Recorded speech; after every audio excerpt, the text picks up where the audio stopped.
ভালো চাইনিজ বুফের খোঁজ চাও? চলে আসো হাক্কা। হ্যালো গাইস, সেদিন আমরা ভাই বোনেরা মিলে চলে গেছিলাম হাক্কা মানি স্কোয়ারে আউটলেটটাতে তাদের ওই লাঞ্চের বুফেটা ট্রাই করতে। এখন আমরা সবাই কিন্তু রেস্টুরেন্টের মধ্যে ঢুকে গেছি আর ওয়েট করছি কখন খাবারের উপর গিয়ে ঝাঁপিয়ে পড়বো। আমরা তারপরে বুফের ওইদিকে চলে গেলাম, গিয়ে ফার্স্টেই ছিল veg soup, then egg chicken soup, fried vegetable with red chillies, veg fried rice with prawns উইবি স্টাইল, তারপরে ছিল chicken Manchurian, fish in hot garlic sauce, তারপরে ছিল ভেজিটেবল হাক্কা নুডলস, কিছু salad, pepper potato, chicken shumai, then ছিল dry chilli chicken, তারপর ছিল crispy chicken. তারপরে এখানে সব ডেজার্ট কিন্তু তোমরা দেখতেই পাচ্ছ, আইসক্রিম রয়েছে, ব্রাউনি রয়েছে, হট চকলেট রয়েছে, সবকিছু রয়েছে, খুব টেস্টি। দেন কিন্তু আমরা বুফের থেকে থালা নিয়ে সব আইটেমগুলো পুরো সুন্দরভাবে সুইমাই, চিকেন, ক্রিসপি চিকেন সবকিছু একদম গুজগাছ করে নিয়ে কিন্তু খেতে বসে গেছি।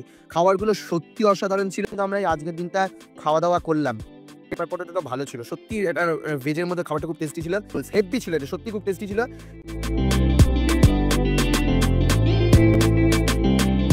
ফার্স্টিং আমি স্যুপটা ট্রাই করে নিচ্ছি, হেভি সত্যি অসাধারণ লাগলো আমার খেতে। তারপরে এটা নতুন একটা আইটেম, খেতে তো অসাধারণ ছিলই, সেটার তো কোনো কথা হবে না সুইমাইটা। তারপরে আমরা সব এখানে চিকেন উইংস টিংস সব খেয়ে নিলাম, আর উইংসটা খেতে জাস্ট অসাধারণ ছিল।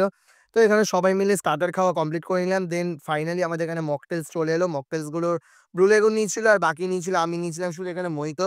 আর ওভারঅল মেন কোর্সে এখানে চলে এলাম, সত্যি জাস্ট অসাম ছিল খাবারগুলো, কোনো কথা হবে না। এখানে এখন আমি খেয়ে নিচ্ছি প্রনটা, ওফ জাস্ট মুখে যেতে যেতে একদম গলে গেল। ওভারঅল খুবই টেস্টি লাগলো খাবারটা খেয়ে দিয়ে।